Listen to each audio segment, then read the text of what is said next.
Lux presents Hollywood.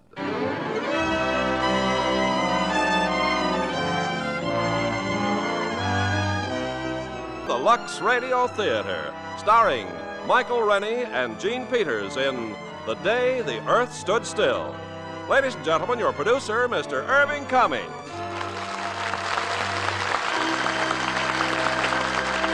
Greetings from Hollywood, ladies and gentlemen. There is an ever-present question that has puzzled and intrigued our world for centuries. Is there life on any of the other planets? So in tonight's play, we will tell you of a possible momentous event in our future. The arrival of this planet, on this planet, of a man from the outer space. The day the Earth stood still. And as our stars of this provocative drama from 20th Century Fox, we have one of their fastest rising stars, Michael Rennie, co-starring with that outstanding actress, Gene Peters. Now, Act One of The Day the Earth Stood Still, starring Michael Rennie as Klaatu and Gene Peters as Helen Benson.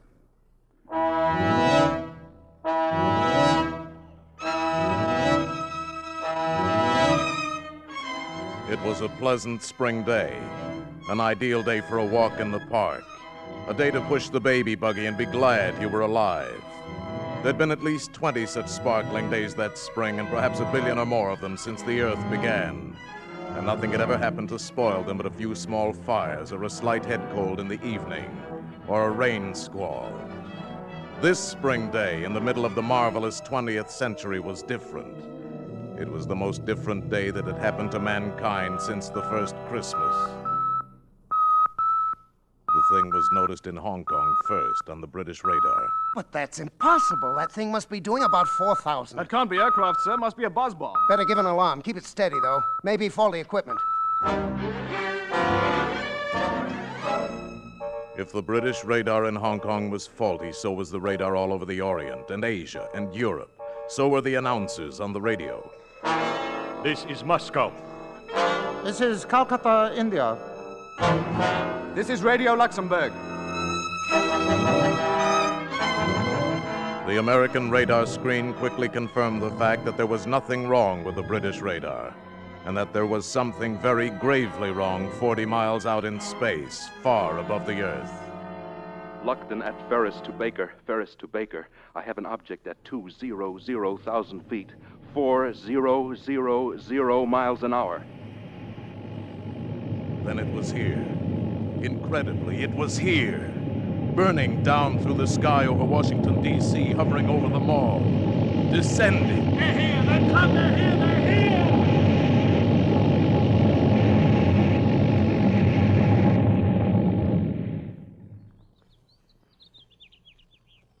Not a sound. Stillness. Not a move from the cordon of tanks and armored cars and troops in full battle dress. Not a sound or gesture from the monstrous domed disk resting on the grass. The ship designed for travel outside the Earth's atmosphere landed in Washington today at 3:47 p.m. Eastern Standard Time. We still do not know where it came from. The ship is now resting exactly where it landed 2 hours ago. So far, there is no sign of life from inside the ship. Behind the cordon of troops, tanks, and artillery is a huge crowd of curiosity seekers. Every eye, every weapon is trained on the ship. The atmosphere is one of terrific tension rather than of fear. It's been that way for... Just a minute, ladies and gentlemen. I think something's happening. The spaceship is opening up.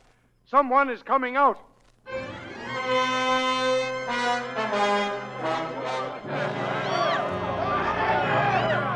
calm, everybody. Don't get excited. Keep calm. Quiet! A wedge is opened in the smooth, unbroken metal skin of the spaceship. A ramp slithers out on the grass. Against an eerie glow of unearthly light from inside the spaceship stands the spaceman. He is a man, entirely like ourselves. He wears a close-fitting suit like a deep-sea diver's armor, but of alien material. A spherical helmet entirely conceals his head. He holds up his hand. He is going to speak. We have come to visit you in peace and with goodwill. Receive me as a friend. Here he comes, men. Watch it. Keep that BAR trained on him. He's going for something in his tunic, sir. Quiet. It's a ray gun or something. I'm going to let him have it. No, wait! You fool, he's down. Hold back that crowd. Everybody, back! Your wound doesn't look too bad. I'm sorry, but you shouldn't have gone for that ray gun. It was not a weapon. He understands us. It was a gift for your president. With it, you might have studied life on other planets. What's bothering the crowd, Lieutenant? Tell him to... Oh, no. Oh, no! A nightmare stands on the ramp leading out of the spaceship. A mechanical giant, monstrous, all metal and menace, with a visor in his helmet lifting slowly, revealing a dreadful light boiling within that metal head. And suddenly, out of that incandescence, a narrow ray.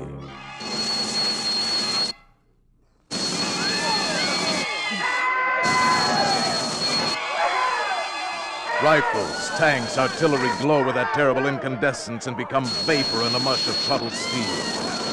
And in the deathly silence that follows, the robot strides down the ramp. The Avenger. From where? God! The glad of Roscoe!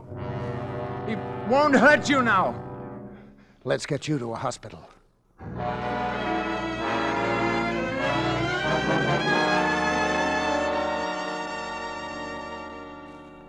Good afternoon, sir. Good afternoon. The doctors here tell me your wound is not serious. No. It amazes them that it's almost healed already. I'm very glad. It should serve as some sort of indication of our powers. My name is Harley, secretary to the president. I've been told you speak our language fluently, that your name is Mr. Klaatu. Just Klaatu. The president has asked me to convey our deepest apologies for what has happened. Sit down, Mr. Harley.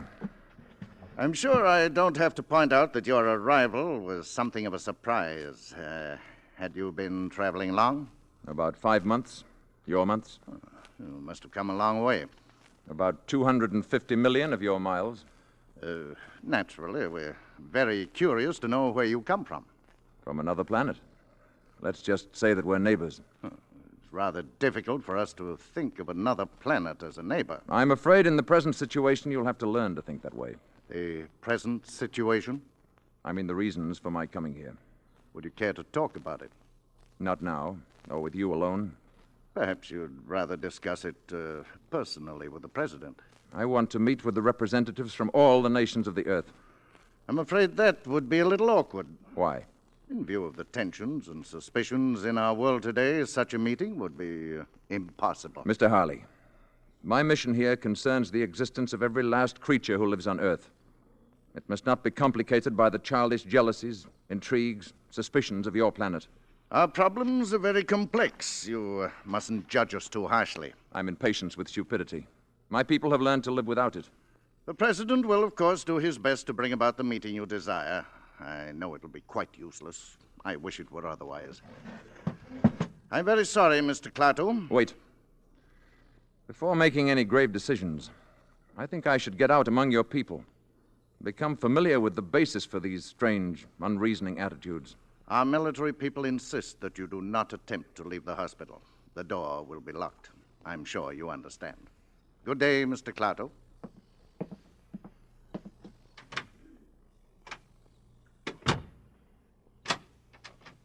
The door will be locked. Will it now? Klaatu escaped, nor could the embarrassing news of his disappearance long be suppressed. It was read about in the papers and described in excited tones over the radio. Authorities at Walter Reed Hospital still refuse to comment on how he managed to escape, except to say that he broke into a hospital locker and stole clothing belonging to a staff doctor.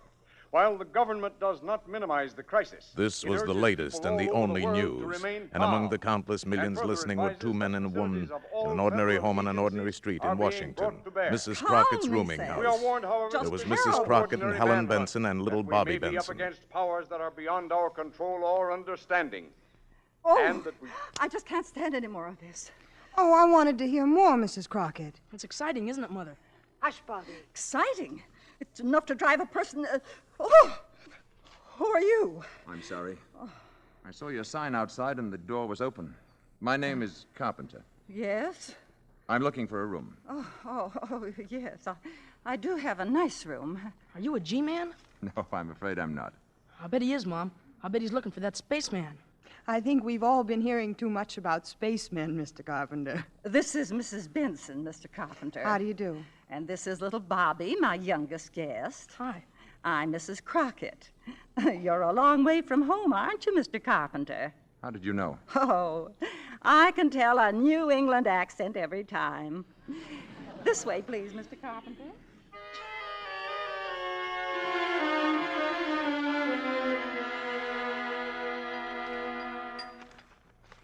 And so this Sunday morning, we asked the question that has been plaguing the entire world for 2 days now. Where is the creature, and what is he up to? Eat your cereal, Bobby. Oh, Mom, I'm all muscle as it is. Bobby? Okay, Mr. Carpenter. I'm sorry, Mrs. Crockett. Please, go on reading. Creature, and what is he up to? If he can build a spaceship that can fly to Earth and a robot that can destroy our tanks and guns, what other terrors can he unleash at will? What a man. Obviously, we must track down this monster and destroy him before he destroys us. Correct. Then why don't they do it? This spaceman, or whatever he is, we automatically assume he's a menace. Maybe he isn't after all. Well, then where is he, Mrs. Benson? What's he up to? Maybe he's afraid. Oh, he's afraid. Well, after all, he was shot the minute he landed here. I just was wondering what I'd do. Perhaps before deciding upon a course of action, you'd want to know more about the people here. Nothing strange about Washington. A person from another planet might disagree with you.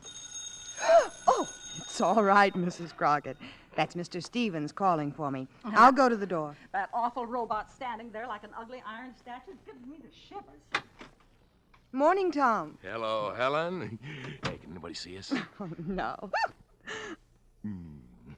So, all right, we're all set. I picked up some sandwiches and put gas in the car, and the radio is busted, so we can forget about the spaceman for the day, huh? I haven't been able to arrange for anyone to stay with Bobby. Mrs. Crockett's going out, and I don't suppose we could take him with us. Oh. Well, we could. Just today. Mrs. Crockett has plans, and I don't know who else to ask. I haven't any plans. Oh, Mr. Carpenter. I'd be glad to spend the day with Bobby, if you'd let me. Oh, great, thanks. Well, it's very nice of you to offer. Oh, I'm sorry, Mr. Carpenter. This is Tom Stevens. Hi. How do you do? Bobby and I had a fine time yesterday afternoon. I thought he might show me around the city today. Well... Please, I'd enjoy it.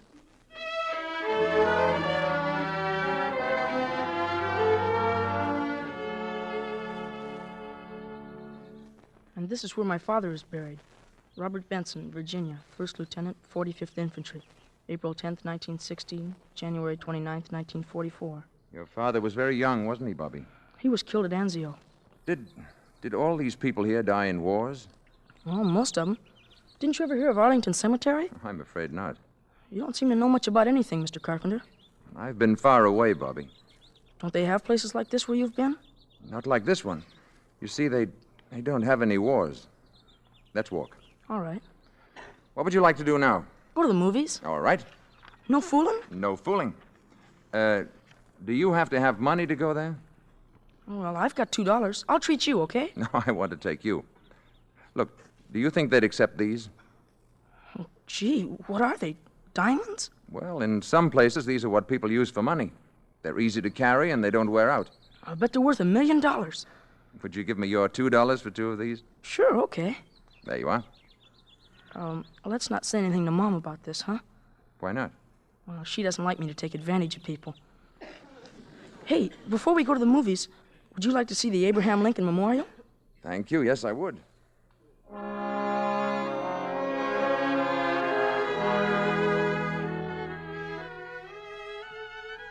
this is it. That's the Gettysburg speech up there.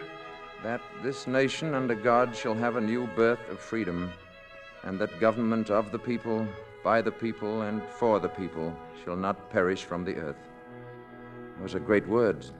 That's some statue. That's the kind of man I'd like to talk to.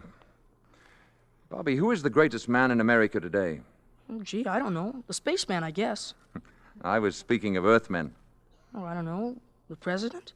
I mean the greatest philosopher, the greatest thinker, scholar. Oh, well, that's Professor Barnhart, I guess.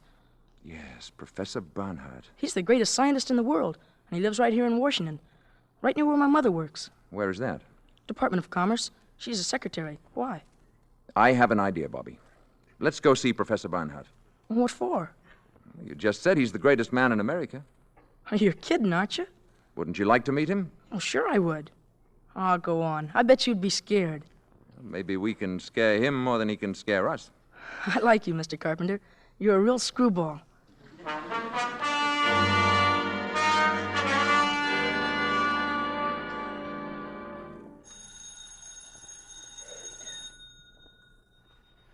Gee, maybe the professor isn't at home.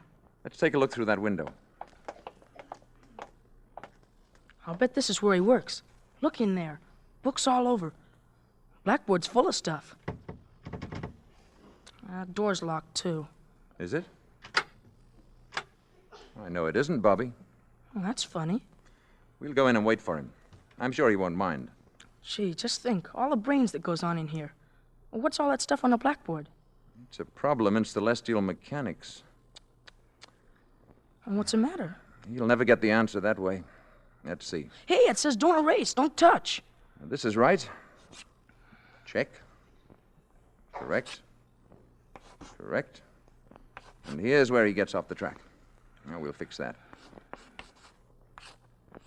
So. You must be an arithmetic teacher, I bet. Differentiate the equation. There. Who are you? Uh-oh. How dare you come in like this? How dare you write on that blackboard? Do you realize the professor's been working on that problem for weeks? He'll solve it in no time now. What do you want? We came to see Professor Barnhart. Well, he's not here, and he won't be back until evening. I think you better leave. Will you tell him that Mr. Carpenter was here? 1615 M Street, Northwest. I think he'll want to talk to me. Indeed. Thank you. Oh, it may have entered your mind to erase what I've written on the blackboard. It certainly has. I wouldn't do that. The professor needs it very badly. Come on, Bobby. Carpenter, 1650 M Street, Northwest. Carpenter, M Street. Operator, give me the police.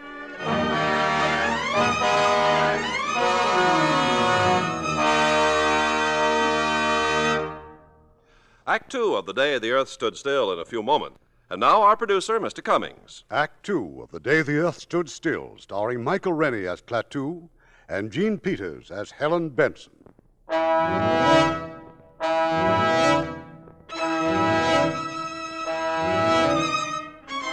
It is early evening of the same day.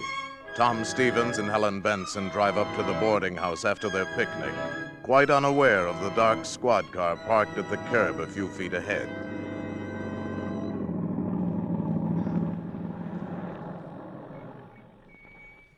Well, here we are. Thank you, Tom. It was a wonderful day. You, still haven't answered my question. Oh, you know how I feel, Tom. But I still want time to think it over. If I could only tell the boss I was getting married and acquiring 2 dependents. You're a good salesman. A good salesman wouldn't give you time to think about it. Good night. Didn't you forget something? Now, good night. Good night.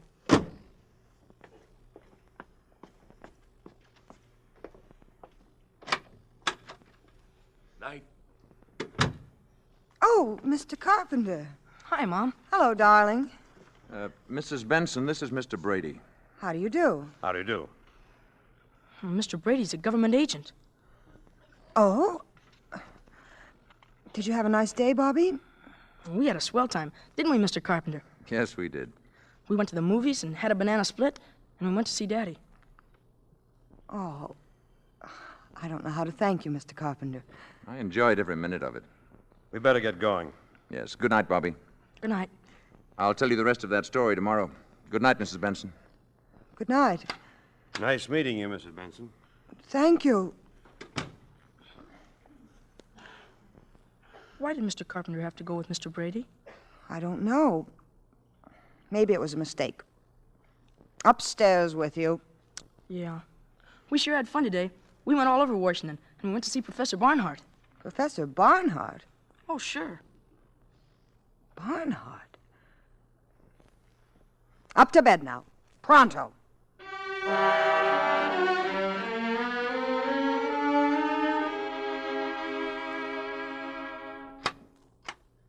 Is this the man you wanted to see, Professor Barnhart? Oh, thank you, Mr. Brady. If I may speak to Mr. Carpenter alone, please. I'll wait outside, Professor. You are Mr. Carpenter, Yes, Professor. who wrote those equations on my blackboard? My clumsy way of introducing myself. Forgive the manner in which you were picked up. Hilda called the police before I saw your annotations on the board. I appreciate the need for security, Professor. I have not quite fathomed the problem, even with your remarkable assistance, Mr. Carpenter. Let's look at it, sir. All you have to do now is substitute this expression at this point. Yes, that will reproduce the first-order term, but what about the effect of the other terms? Negligible. With variation of parameters, this is the answer. How can you be so sure? Have you tested this theory? I find it works well enough to get me from one planet to another. Klaatu. I spent 2 days at your Walter Reed Hospital. I was interviewed I variously. need no proof. This blackboard is proof. If you're not interested, or if you intend to turn me over to the Army, we needn't waste any more time. Interested? Will you excuse me one moment, please? Mr. Brady, you may go now. Please thank General Cutler and tell him that I know this gentleman. So much for that, Klaatu. Now, please sit down. You have faith, Professor. Faith and curiosity. Do sit down. I have several thousand questions to ask you. I would like to explain my mission here. That is my first question. It was my hope to discuss this officially with all the nations of the world. I was not allowed the opportunity. Now, we know from scientific observation that your planet has discovered a rudimentary kind of atomic energy. We also know that you're experimenting with rockets. Yes, that is true. What exactly is the nature of your mission? To warn you that your planet faces danger. What I have to say must be said to all concerned. I come to you as a last resort. Must I take drastic action in order to get a hearing? What sort of action do you mean? Violent action? Perhaps leveling the island of Manhattan? Or toppling the Rock of Gibraltar into the sea? Well? Would you, for example, be willing to meet with a group of scientists I'm calling together? We're having our first meeting tonight. Perhaps you could explain your mission to them, and they in turn could present it to their various peoples. That is what I came to see you about. One thing, Klaatu. Suppose this group should reject your proposals. What is the alternative? There is no alternative, Professor. In such a case, the planet Earth would have to be eliminated. Such power exists? I assure you, such power exists. The scientists who are attending these meetings have come here from all over the world. Now, this power you speak of, they must be made to realize that it exists. Now, you mentioned a demonstration of force. Yes. Something that would affect the entire planet? That can be arranged. Perhaps a little demonstration. Something dramatic but not destructive. It's quite an interesting problem. Would tomorrow be all right? If you say so. Say about noon? Then tomorrow at noon. Good.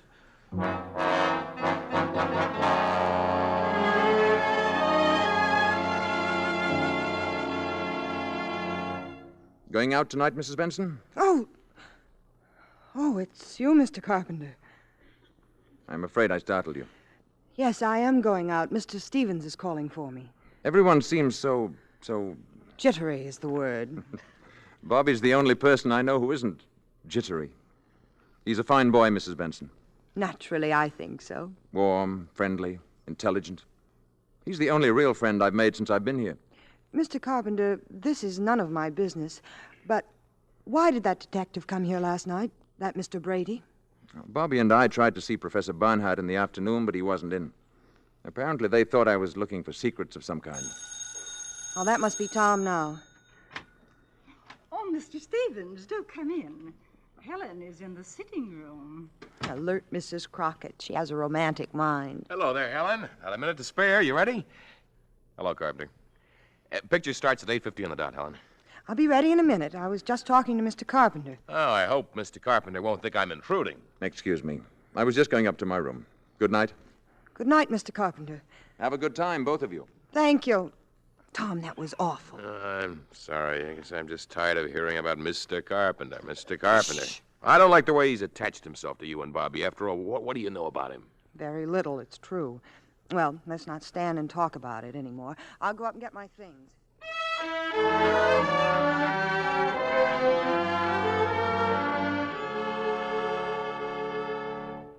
Gee, Mr. Carpenter, thanks a lot for helping me with my homework. That's all there is to it, Bobby, my boy. All you have to remember is first find the common denominator, then subtract. I got you. Thanks, Mr. Carpenter. I'm leaving with Tom, Bobby.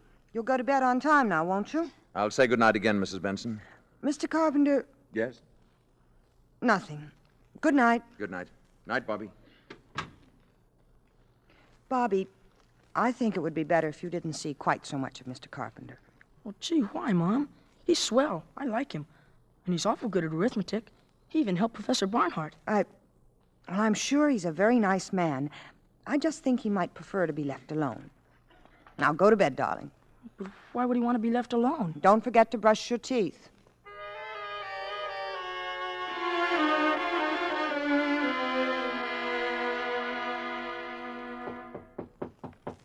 Come in. Bobby, do you have a flashlight I might borrow for tonight? Oh, sure, Mr. Carpenter. It's a real Boy Scout one. Thank you, Bobby. Why do you want it? The light in my room went out. See you tomorrow. Better get into bed now. Gee, I wonder if the batteries are any good. Mr. Carpenter! Bobby went to the door and opened it. What he saw down the hallway puzzled him. Mr. Carpenter's door was ajar and light was pouring out of his room. Funny. He said his light went out. Then Mr. Carpenter came out carrying the flashlight and stealing down the steps like a thief. This was peculiar, but this was adventure. Bobby followed Mr. Carpenter, and what he saw couldn't have been a dream. It was too real. But it couldn't have been true either. It was too deliciously frightful. Dream or not, it was filled with darkness, stung by staccato flashes from a genuine Boy Scout flashlight. Flashes that activated a giant robot into knocking out his guards, so that Mr. Carpenter from the boarding house could get into the shed the Army had built around the spaceship. And dream or not, Bobby saw this Mr. Carpenter go into the spaceship. And then a wave of sheer terror swept over Bobby at last, and he turned and ran wildly away, the way little boys always run in nightmares, trying so hard and moving so slowly and all the time falling down. It was awful. It was swell.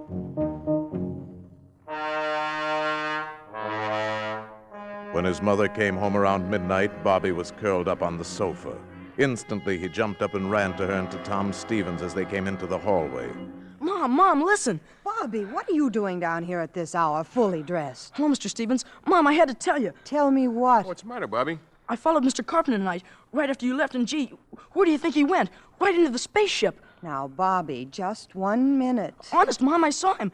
They got a shed built around the spaceship so nobody can get to it.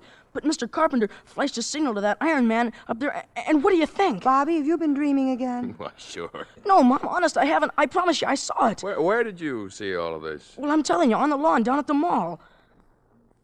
In that place where the soldiers are all out in front.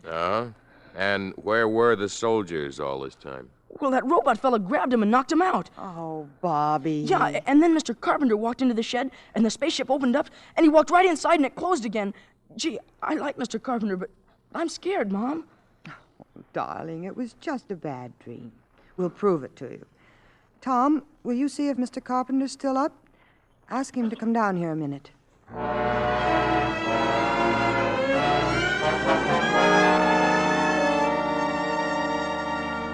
Helen. Yes, Tom? Helen, he's not there, but look what I found on the carpet. It can't be a diamond, can it? I don't know. But it's much too big. But it looks real to me. Oh, Mr. Carpenter's got lots of them. He gave a couple of them to me. Here. He gave you these? Well, not exactly. I gave him $2. I don't know, but this whole thing, it just doesn't make sense. Look, Helen, do you think it's all right for you to stay here? There's a strong lock on my door. And Bobby's going to sleep in my room tonight. Okay. Upstairs, nightmare boy. It wasn't a nightmare. Bobby. Yeah, Mom? Bobby, your shoes are soaking wet. Yeah, grass on the mall was kind of wet. Good night, all. Oh, Tom. I wonder.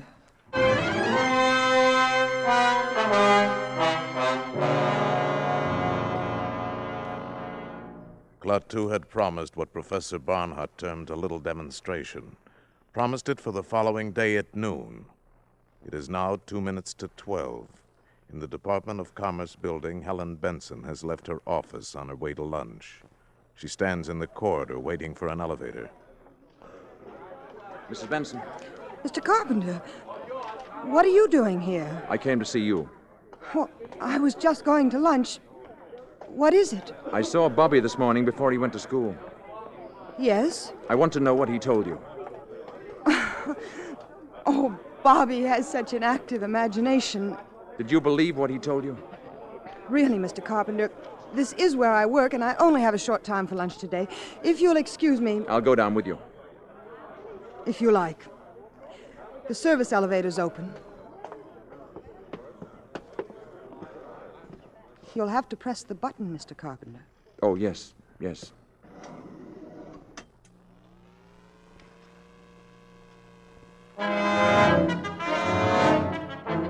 It was just 5 seconds before noon of that fateful day when Helen Benson and Mr. Carpenter stepped into that electric elevator.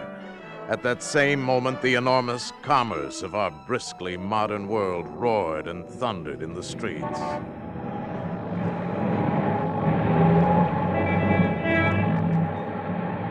"5 seconds to noon. 4 seconds. 3 seconds. 2 seconds. 1. 0.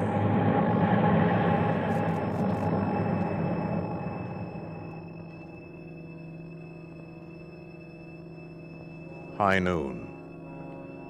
And silence. All over the world, traffic stopped dead in a million streets. Here and there, a horse-drawn vehicle clopped its melancholy way among the motionless motors. Bicycles moved before awe and the common desolation made the riders stop of their own free will. Electric clocks stopped on the dot of noon. All across the powered world, the machines stood still. Toasters failed to pop and battle fleets on maneuvers drifted aimlessly on their dead propellers. Joe Smith's milkshake didn't spin, and the humming turbines deep in Hoover Dam didn't produce current. Mrs. Housewife's washer stopped in the middle of its cycle, and electric lights went out all over the world. At a conference table in Washington, a hasty council of the armed services was held. As far as we can tell, gentlemen, all electric power has been cut off all over, with few exceptions. And even these exceptions are remarkable. Hospitals, planes in flight, that sort of thing. I wish I could be more specific, but all communications are out. I can tell you that we are preparing to declare a state of national emergency, but before we start discussing plans, I want a report from Colonel Ryder. All I can report, General, is that the robot at the spaceship was discovered to have moved last night. It knocked unconscious the 2 soldiers guarding the entrance to the shed the Army engineers had built around the spaceship, indicating that someone, presumably the spaceman, had wanted to get into the ship for one reason or another. In all likelihood, to signal for this demonstration of his planet's power. Go on, Colonel. Well, that's all, sir. Well, gentlemen, until now, we've agreed on the desirability of capturing this man alive. We can no longer afford to be soft in this matter. We will get him alive if possible, but we must get him. Is that clear, gentlemen? Dead or alive, get him.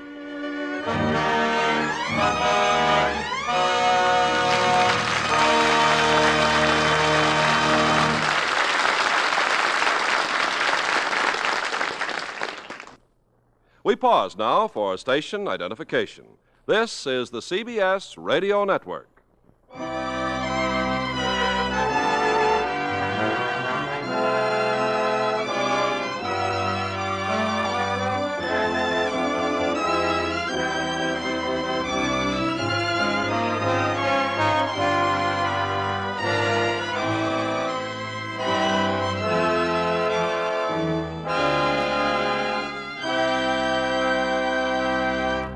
curtain rises on Act 3 of The Day the Earth Stood Still, starring Michael Rennie as Klaatu and Gene Peters as Helen Benson.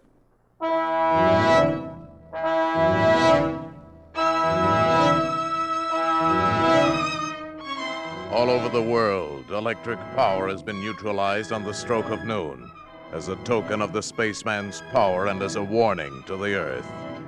While they've been trapped between floors in an elevator, the spaceman has told Helen his identity and purpose here. I've already told you more than I told Professor Barnhart, because my life, in a sense, is in your hands. But if I die, a world, your world, may die too. Yes, I understand.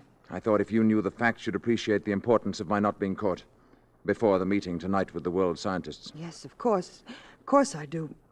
You hold great hope for this meeting, don't you? I can see no other hope for your planet.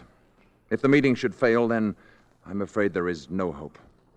Oh, the lights. And we've started again. It must be 12:30.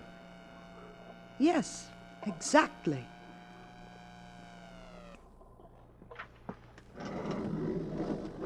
Where are you going now? Back to the boarding house. I'll be safe there for the afternoon. I'll be able to keep an eye on Bobby. He's the only other person who knows about me. No. Wait a minute. There is someone else. How? They can't be. Tom. He was with me last night when Bobby told me what he saw. Oh. Well, of course, he doesn't know anything definite, and, well, he talked to me first before... But then we can't take a chance, can we? Can you get in touch with him? I think so. I mean at once, now. I'll try. You will. You must.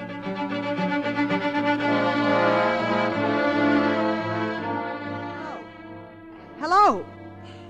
Operator, I was connected with my party. Please. Hello? Oh, is this Mr. Tom Stevens' office again? We were Well, I must speak to Mr. No, Mr. Stevens. Yes, this is Mrs. Benson. Benson! Well, when do you expect him in, then? Well, will you tell him I called, and please not to leave his office. I'm coming down to see him. Yes, it's very important. To you, too.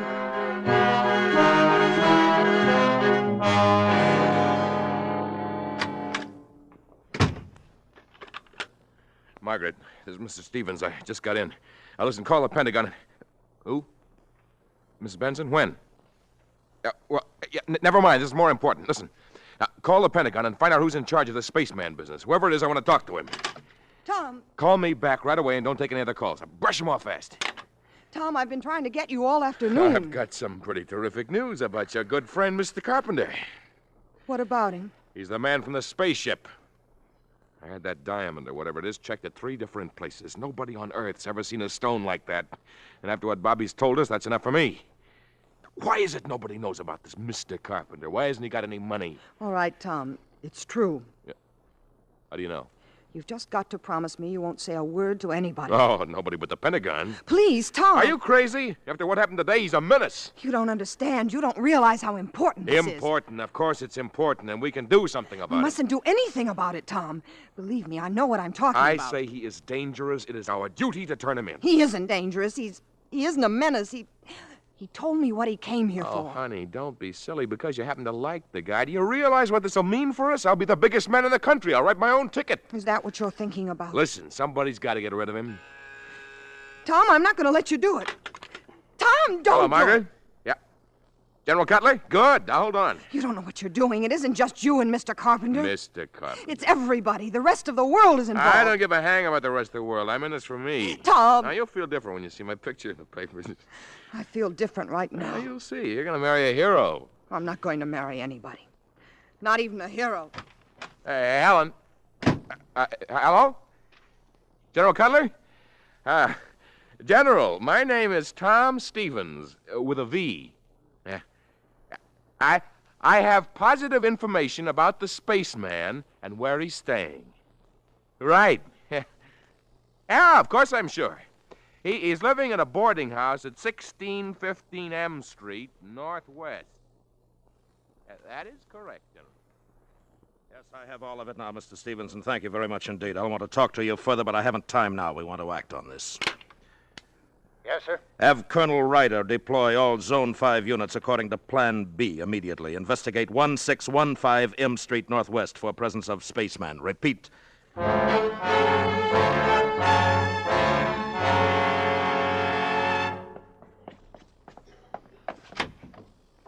Mr. Carpenter. Right here. Did you see Tom? What does he say? It's no good. It's too late. I've got a taxi outside. Hurry.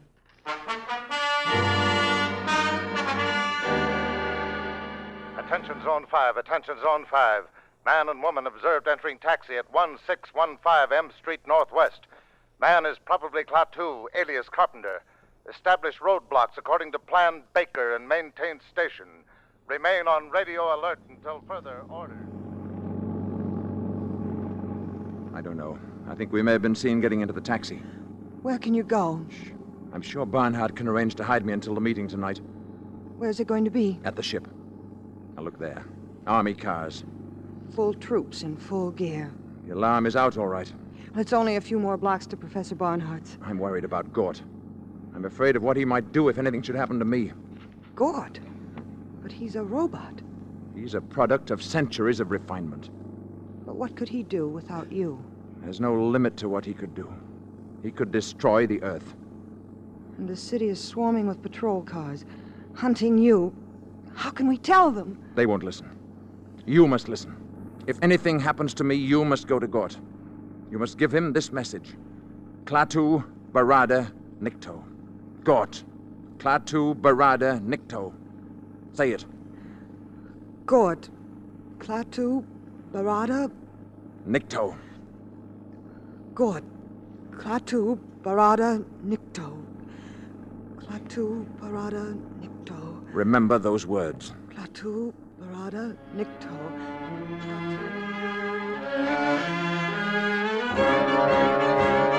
Attention Zone 5. Taxicab moving north on 14th Street from Harvard Street. Man and woman in back seat. License number H0012. H0012. Section 2, close in. This is your target vehicle. We're hemmed in. Driver will get out here. I'm going to try to run for it. If they get me, you get to Gort. Now. There he is! Stop or we'll shoot! Stop or we'll fire! Mr. Carpenter! Gort, run! Never mind, I'll check the guy.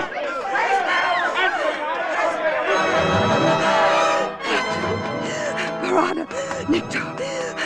Klaatu Barada Nikto. Klaatu.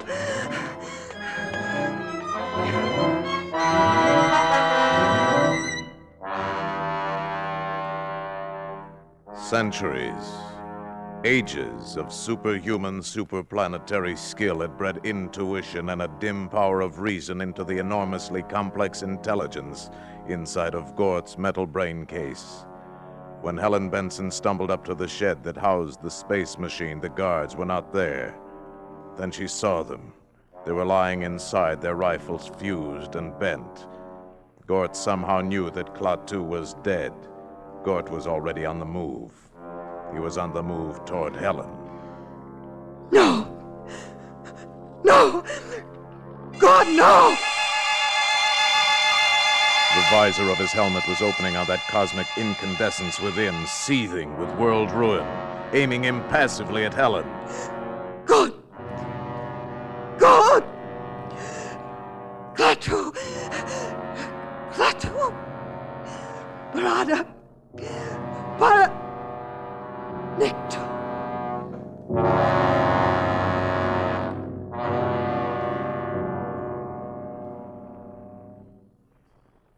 Helen Benson fainted.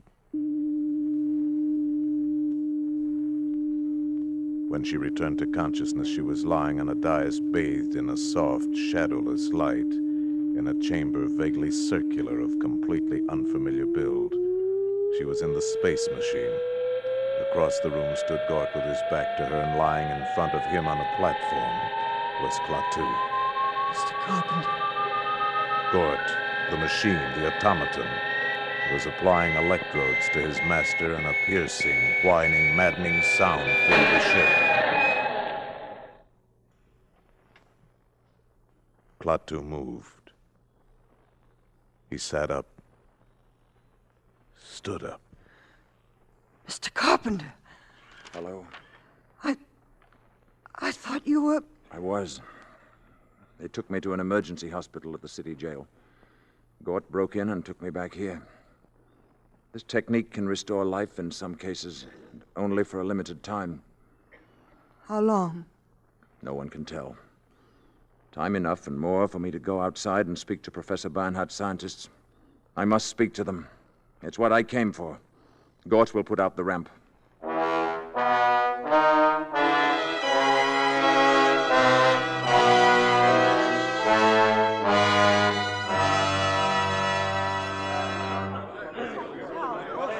You people of Earth, you men of science, you are here from all over your world, Europe, Asia, representing many nations, many ideas. I am leaving soon. You will forgive me if I speak bluntly. The universe grows smaller every day. Where I come from, we believe there must be security for all, or no one is secure. This does not mean giving up any freedom, except the freedom to act irresponsibly. This is the message that I ask you to take back when you return to your native lands. Tell your people and your governments that we have created a race of robots whose function it is to patrol the planets in spaceships and preserve the peace. At the first sign of treachery, they will act automatically. Nothing you have here on Earth can stop them. The penalty for provoking their action is too terrible to risk. Your choice is simple. Live in peace or perish in violence. We shall be waiting for your answer. The decision rests with you. Gort Baringo.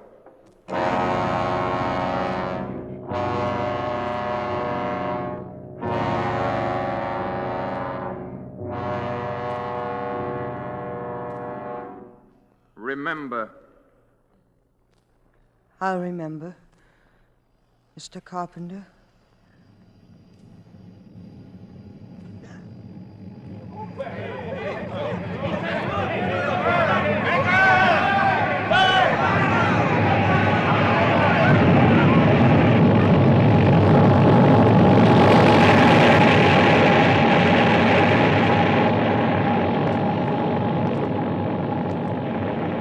And as they had seen him come, so did they see him depart.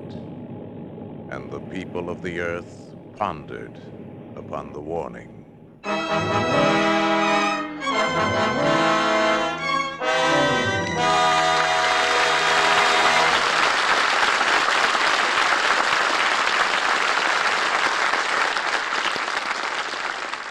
In a moment, our stars will return. And now, here's Mr. Cummings with our stars. And here they are after two out-of-this-world performances, Michael Rennie and Gene Peters.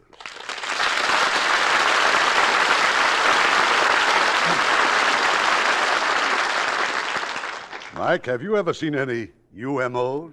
What's a UMO? An unidentifiable moving object. Yes, I saw several years ago in London. You mean during the war? No, when I was a very young actor. But the flying objects were later identified as ripe tomatoes and eggs and cauliflower. And how about you, Gene? Seen any flying saucers? Oh, actresses aren't interested in such things, Irving. Good night. Good night. Good night, and happy landing.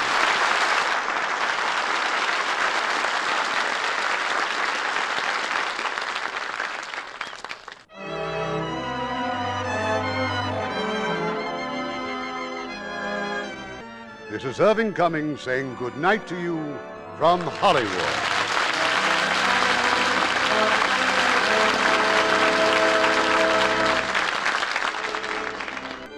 Heard in our cast tonight were Paul Freese as the narrator, Lamont Johnson as Tom, Herb Butterfield as Professor Barnhart, Tudor Owen as Mr. Harley, Billy Gray as Bobby, Edith Evanson as Mrs. Crockett, and Tyler McVeigh, Bill Conrad, Robert Griffin, Tom Brown, Fred Shields, Marvin Bryan, Shep Menken, Alistair Duncan, Stephen Roberts, Adeline A. Smith, and Eddie Marr. The Day the Earth Stood Still was based on Harry Bates' story, Farewell to the Master, which appeared in Astounding Science Fiction magazine. Our radio play was adapted by Milton Geiger, and our music was composed and directed by Rudy Schrager. This is your announcer, Ken Carpenter.